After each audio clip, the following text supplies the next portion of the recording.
Bismillahirrahmanirrahim. Assalamualaikum warahmatullahi wabarakatuh. Waalaikumsalam warahmatullahi wabarakatuh. Alhamdulillahilladzi atmana bi nikmatil iman wal Islam. Asyhadu an la ilaha illallah wahdahu la syarika lah wa asyhadu anna Muhammadan abduhu wa rasuluhu la nabiyya wa la rasula ba'dahu.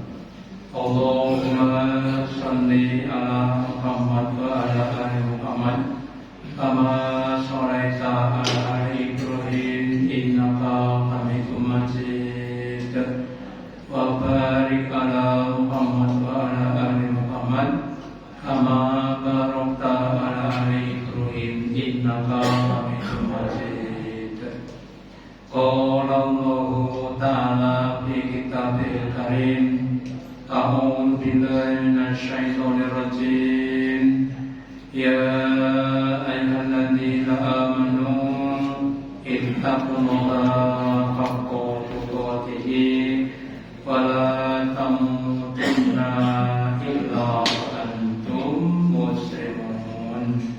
Wa qala Rasulullah sallallahu alaihi wasallam, ittaqillaha haitsu ma kunta wa atil sayyata hasanatan tambuha wa khalifin nasa bi khuluqin hasanin.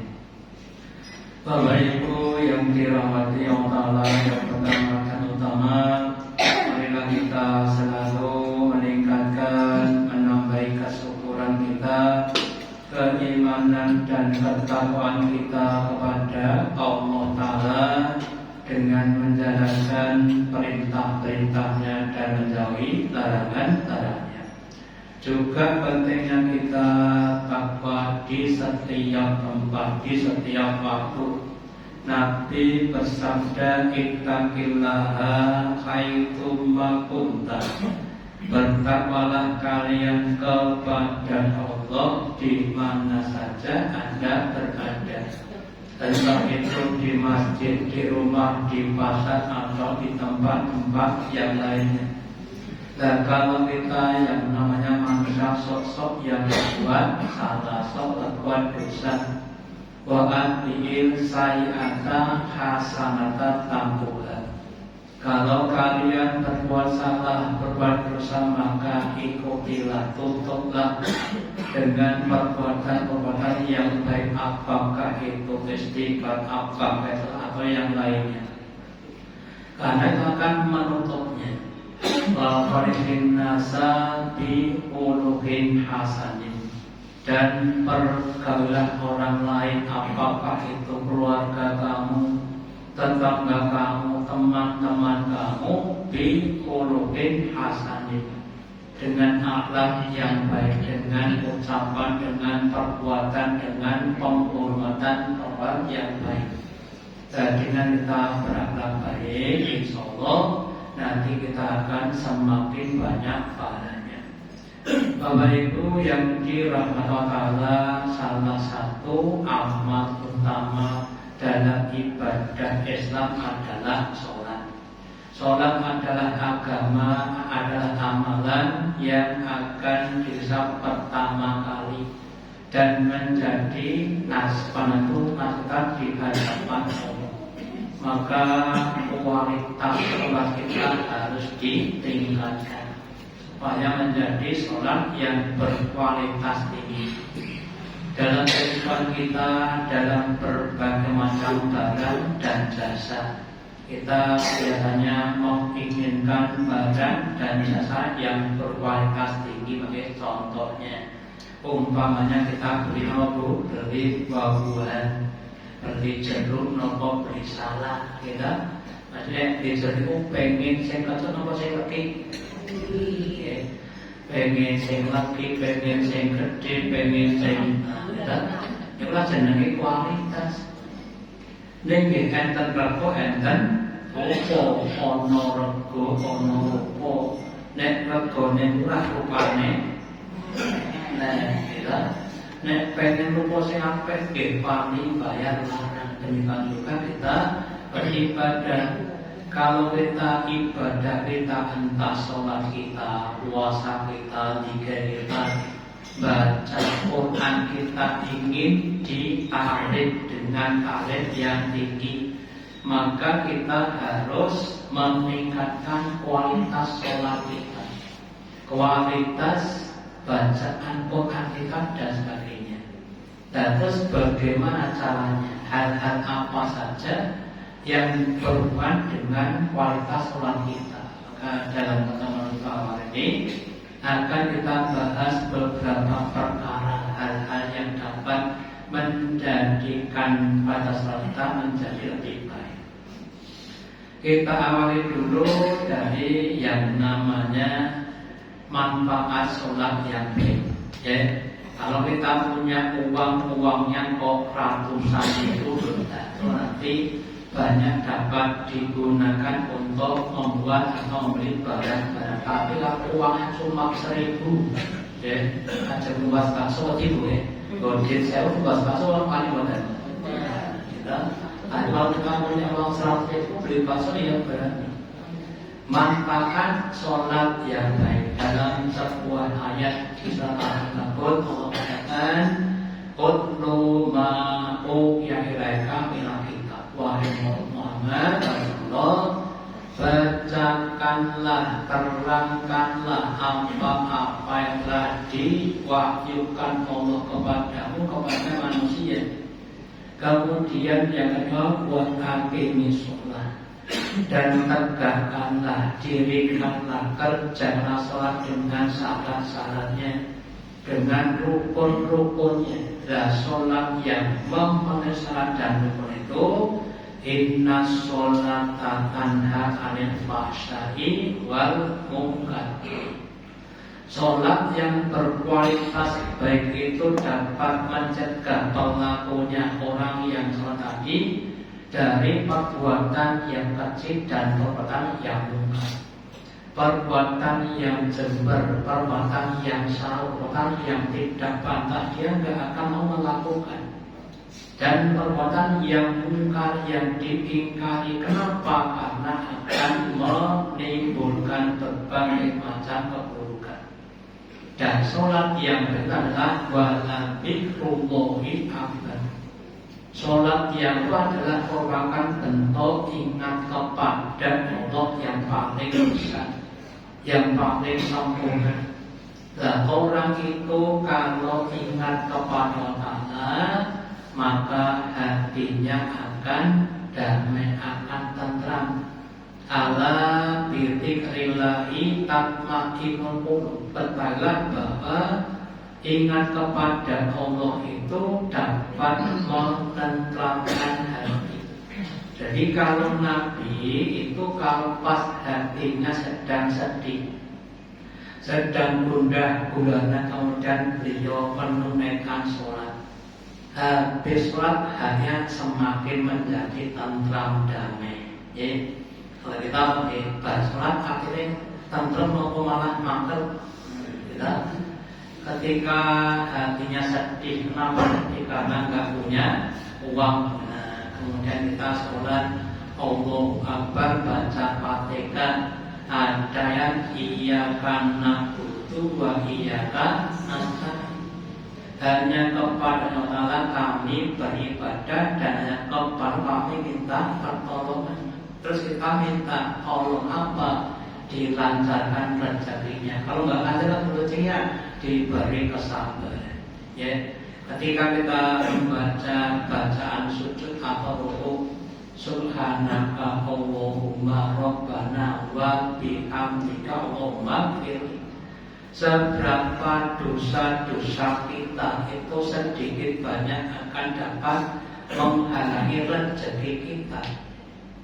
Dan dengan kita minta ampun, maka dosa kita akan hilang, sehingga rezeki akan semakin lancar dan seterusnya. Ya, makanya Ibu, mari kita tingkatkan kualitas supaya bisa menjadi ingat kepada Allah dan juga menjadi penghalang kita dari perbuatan yang keji dan yang munkar. Kemudian tadi saya sampaikan bahwa amal yang pertama kali dihisab di hadapan Allah adalah sholat kita. Kalau sholat kita termasuk sholat yang baik, maka semua amal akan dianggap jadi baik, dan sebaliknya kalau sholat kita tidak baik, sholat kok setahun cuma 2 kali. Kita bahas Idul Fitri, Idul Adha. Itu kan harap diwi nek Jumatan orang makan. Atau sepekan sekali, sholatnya cuma sholat Jumat saja, enggak subuh, enggak asar, enggak maghrib, enggak isya dan sebagainya. Maka Nabi bersabda, Inna awwala ma yusabu bil abdu bi sholati. Sesungguhnya permulaan apa-apa yang dihisab, apa yang dihitung dengan seorang hamba dari amal adalah sholat. Paling sholat, maka jika sholatnya sholat yang baik, sholatnya tepat waktu berjamaah di masjid, di shop pertama bagi bapak-bapak, kemudian sholatnya dengan khusyuk, ditambah dengan sholat sunnah qobliyah ba'diyah, ditambah dengan zikir-zikirnya, ditambah dengan doa-doanya, maka akan pakot apakah wakanjalah, maka sungguh dia telah beruntung dan dia selamat dari api neraka, masuk surga, tidak masuk ke neraka. Kalau sholatnya sholat yang baik. Wahim fasad, dan jika sholatnya sholat yang jelek, sholatnya sok berling nek kok berkali nek utawi sholatnya datnya oke nyengi pas dah sholatnya ngarep dewi, pas yang belas tahunan masjid, uang mereka uang tolong aku mereka. Fakat khoba bakosiro, maka sungguh dia itu khoba, celaka, bohos dan rugi. Kenapa? Karena harus dimasukkan di neraka dengan berbagai macam siksaan-siksaan. Sebagai katakan ketika orang akhir surga tidak orang akhir neraka. Loh, Pak, kenapa kamu di neraka sakor? Masa mungkin sakor? Kenapa kamu kok di neraka sakor? Dulu kan kamu tetangga saya, rumah kan juga dekat masjid, toh bapakmu juga guru ngaji toh. Iya, tapi kami nggak sholat.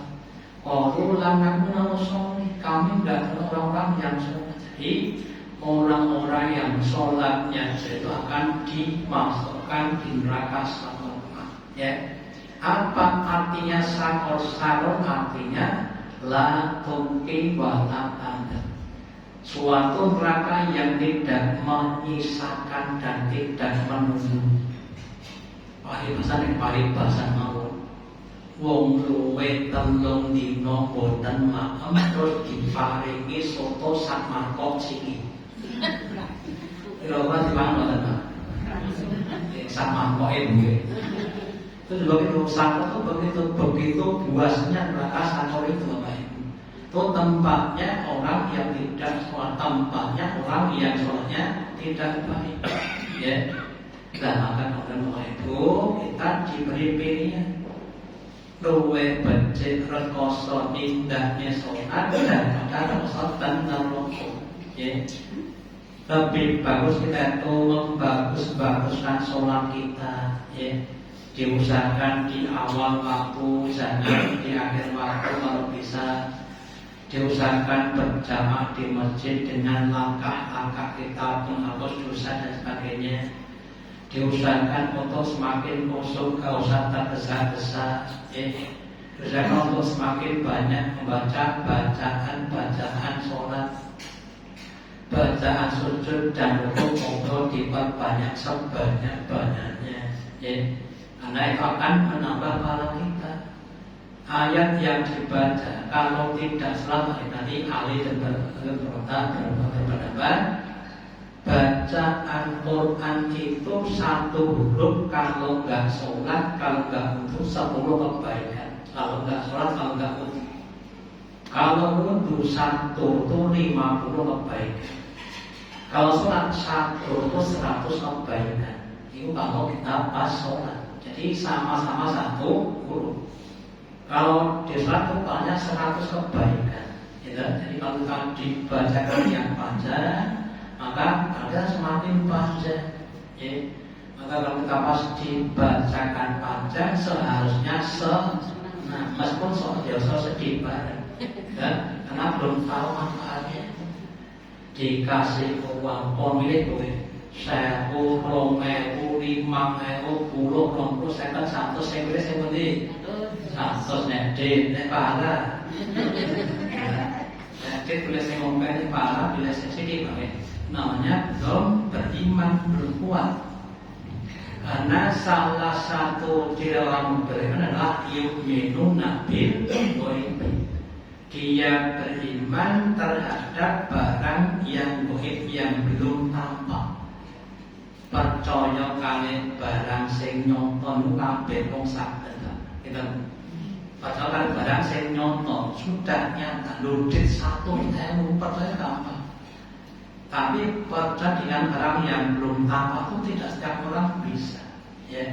Hanya orang-orang yang mata hatinya ditajam yang bisa melihat sampai di akhirat sana. Makanya kita Bapak-Ibu, perlunya kita juga banyak-banyak berdoa supaya diberi petunjuk, supaya diberi pencerahan. Semakin banyak petunjuk, maka akan semakin jelas.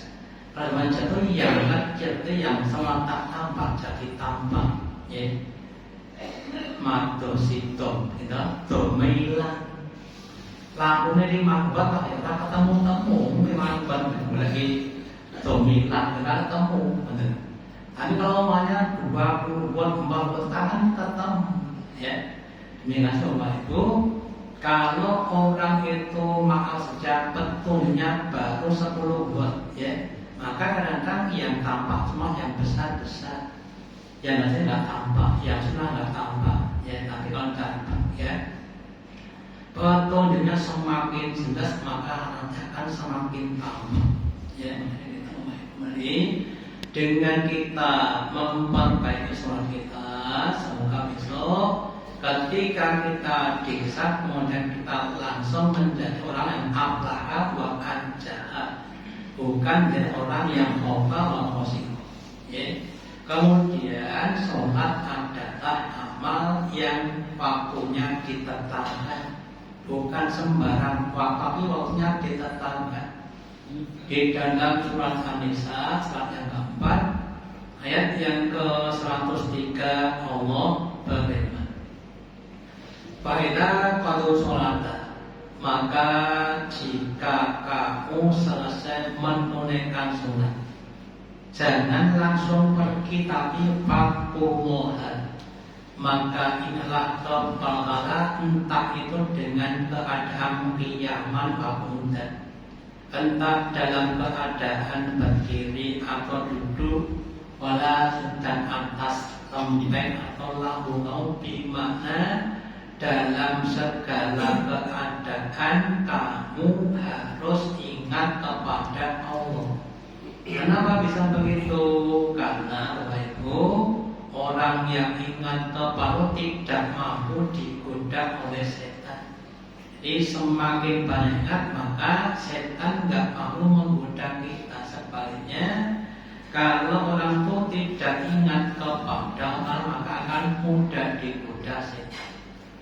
Kemudian ayat makna itu, maka jika kamu sudah dalam keadaan ingat, sudah tidak dalam keadaan berat, dalam keadaan damai, fa'aqimus sholat, maka tegakkanlah sholat.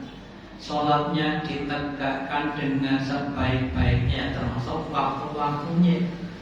Inna sholata, sesuatu kanat al-minin, suatu amalan yang atas itu kitaban maupun yaitu yang ditetapkan waktu-waktunya. Sholatlah pada awal waktunya, sholu fi awali waktiha. Ya, jadi Bapak nanti ya, kalau kita pas safar kan ada unsur itu untuk apa? Menjamak dan mengkosong. Ya, pas kita di Surabaya atau di Jakarta, ya, pas zuhur ada kita nggak sholat nggak apa, ya belum sholat nggak apa. Engkau wae enteni karo ngasar, soalnya masih dalam perjalanan. Atau kita pas maghrib, ya pas maghrib dapat bis, kemudian kita pakai dulu, nanti sholatnya di sana nggak masalah. Kenapa? Dalam keadaan safar. Tetapi kalau dalam keadaan hadid, di mana tidak safar, ya zuhur di waktu zuhur, asar di waktu asar. Dan kalau di awal waktunya, zuhur sekarang kurang lebih jam 12 kurang 10 menit. Terus kita melakukan sholat, jangan sampai nanti turunnya jam 2:30 sore.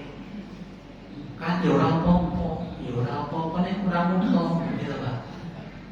Dan segotok ini waktu makan nasi tok itu boleh nggak?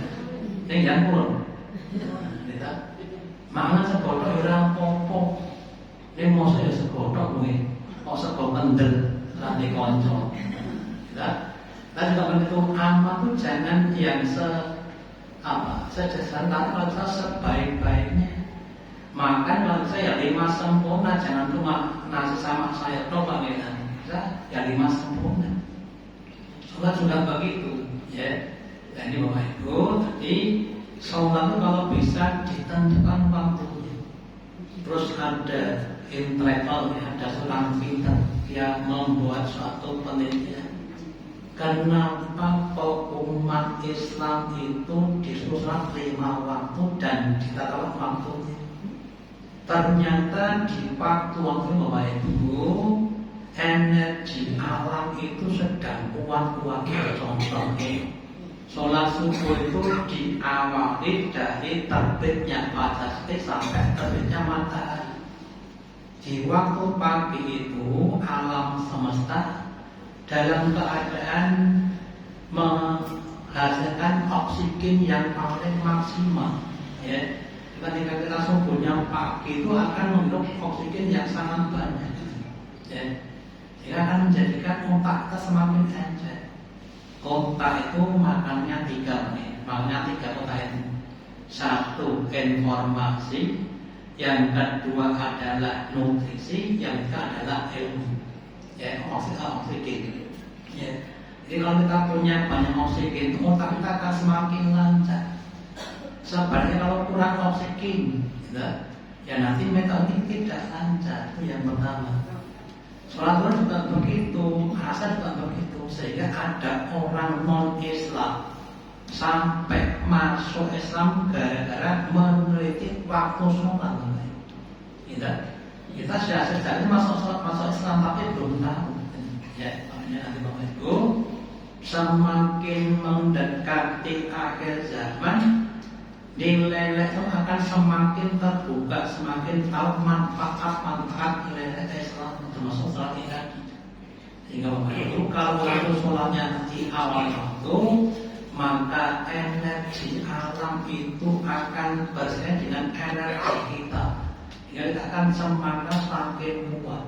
Ya, sebaliknya tadi, kalau kita mau saja soalnya di akhir-akhir, maka masa kantong turah-turah, tinggal sisa-sisa energi yang sudah tidak maksimal. Kadang-kadang pada kita juga tidak akan maksimal. Jadi saya contoh lagi. Sahabat itu bisa makan sehari cuma 3 butir kurma. Pagi 1, siang 1, sore 1. Itu sedih memberi terima. Wah, mak kurma 5 isu tetangga belum sarapan. Jangan lagi belum. Nah, tadi kan baru kurma, baru sambilan belum makan. Sahabat mana kurma telurku sedih memberi rumah. Kenapa? Karena tadi energi yang maksimal. Kalau kita makannya apa tadi tidak maksimal karena tidak tepat tadi. Ya, makanya kita mau itu harus berusaha bagaimana caranya supaya kau bisa sholat di awal waktu. Terus kemudian ada perbaiki sholatmu. Kalau kamu mau sholatmu, Allah akan memperbaiki hidupmu. Yang hidup pertama amburadul alun-alunan. Tangi turu tidak pas bagi kudune turu tangi jam 12 malam kudune apa kata sosok turu pas subuh kudune tangi malah turu banget jadi orang yang tidak tepat sudah menjelang zuhur sudah bangun kemudian malah ngantuk kemudian berdasarkan masa itu namanya nggak tepat. Atau yang lainnya tersibukkan untuk mencari dunia sampai melupakan urusan ibadah. Kenapa sibuk tadi? Kenapa sebenarnya diterlantarkan Allah menterlantarkan pada diri. Nah kalau kita memperbaiki sholat kita, Allah akan berpikir pada hidup kita, keluarganya dibaguskan, anaknya dijadikan anak yang menyejukkan pandangan, karena tadi kalau sing saged menengah hatinya diblonjo alhamdulillah, orang diblonjo alhamdulillah, karena ini yang menyejukkan kita. Lihat kita diblonjo alhamdulillah, baik tanggal masa malah gampang alhamdulillah. Poso bareng-bareng amal paling sabar. Sholat kita terhadap dengan kehidupan kita. Semakin kita melakukan yang baik akan jadi kebaikan kita. Kemudian perintah untuk menjaga sholat kita. Nabi bersabda bahwa man hafadhu 'alaiha, bahkan siapa yang mau menjaga sholatnya karena lahu nurun, maka sholat itu akan menjadi cahaya wa burhanan, dan menjadi pembeda yang dapat membedakan antara yang hak dengan yang batil. Nah, mulai dulu yang sholat akan menjadi cahaya. Dengan semakin terangnya cahaya, maka orang itu akan semakin tahu. Contoh saja, sholat ba'diyah dan sholat qobliyah. Sholat yang menyertai sholat wajib itu ada yang mu'akkad, ada yang tidak mu'akkad. Yang mu'akkad yang pertama adalah sholat fajar atau sholat qobliyah subuh. Sebelum subuh, batas itu nggak ada sholat. Kemudian duhurnya, qobliyahnya boleh 2, boleh 4, ba'diyahnya 2 dan sebagainya. Jadi semakin orang mendapatkan nur, akan semakin dia mampu untuk melakukan tadi. Dan sebenarnya kalau nurnya tidak terang, hukumnya kan sunnah. Gak jalan kan juga nggak apa-apa, memang nggak apa-apa. Kita kalau dapat gaji terus dapat bonusnya tidak diambil, boleh nggak? Kita dapat gaji terus dapat bonusnya tadi cukup aman. Eman, kita entok ini eman, tumbas bulan atau tumbas lainnya dapat hadiah motor, kasih jualan betul. Eman. Kita begitu. Ada rasa iman kalau kita tidak sholat itu ada. Nah itu kalau sudah diberi nur. Wa burhanan, dan sholat yang itu akan bisa menjadi burhan yang memisahkan antara yang jelek dengan yang baik. Panjenengan didolimi wong, umpamanya yang dionek wong, ada 2 pilihan. Yang satu membalas, yang satu memaafkan. Kira-kira pilih saya punya. Kira-kira pilih saya. Yang didolimi wong, secara agama ada 2 pilihan. Panjenengan boleh balas, dan boleh memaafkan. Kira-kira pilih saya punya. Sing balas ini puasa. Iku derajatnya sendiri. Nek nek orang ini derajatnya tinggi, nek hatinya loro. Kenapa? Karena belum tahu, gitu.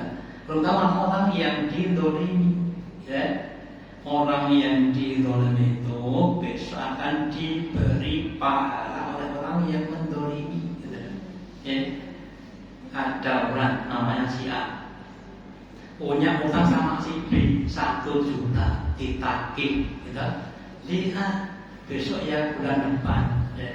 Yang jadi saya pikir Allah sedih kalau seneng banget. Yang nagih piutang di semayani kalau Allah seneng apa sedih? Nah, sedih memperoleh tauhid. Tapi kalau kita melihat Bapak Ibu, orang yang menagih piutang kemudian dia itu ditunda itu seperti infak, sebagaimana yang dia pinjam. Si B nagih mana 1 juta, maaf ya, bulan depan alhamdulillah. Infak 1 juta, bulan depan lagi, bulan alhamdulillah. Ya, di setiap ditagih kok dia semuanya itu seperti orang yang infak 1 juta sebesar orang yang dipinjam tadi.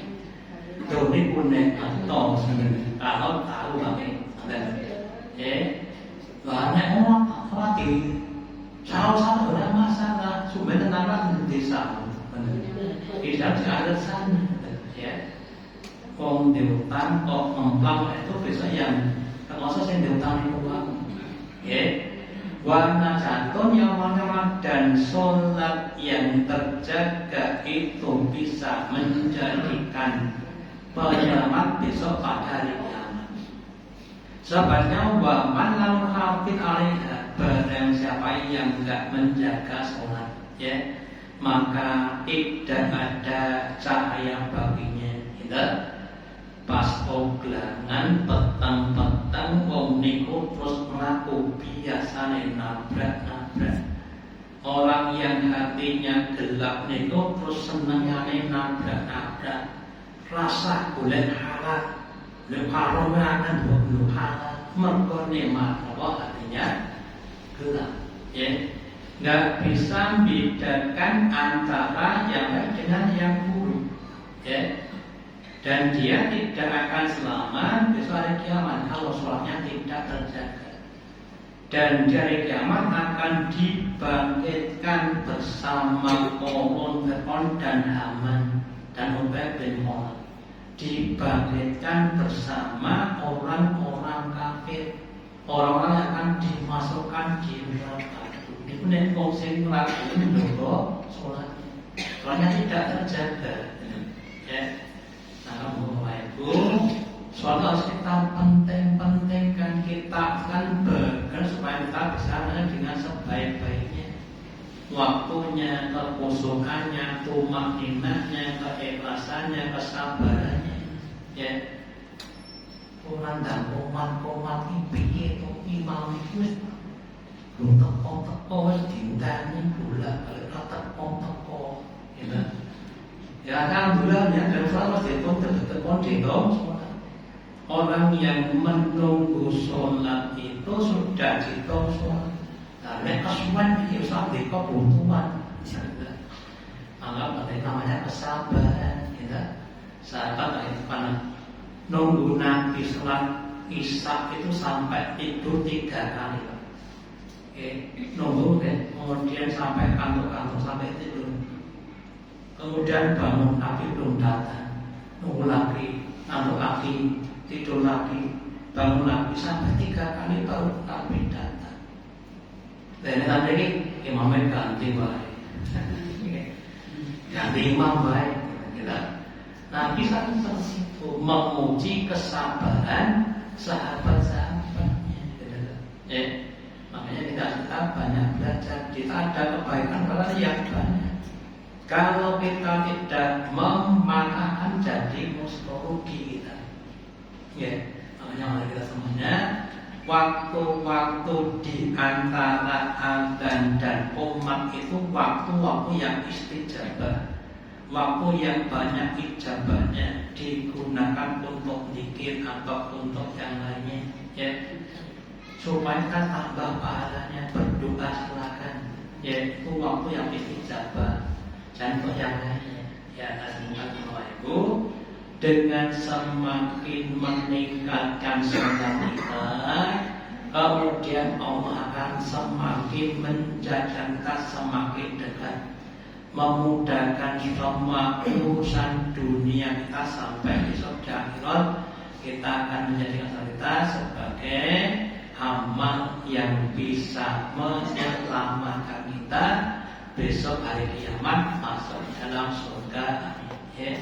Demikian yang dapat saya sampaikan, semoga ada manfaatnya. Allahumma taqabbal minna innaka antas samiul alim wa tub alaina innaka antat tawwabur rahim. Subhanallah wa bihamdika asyhadu an la ilaha illa anta astaghfiruka wa atubu ilaik. Wassalamualaikum warahmatullahi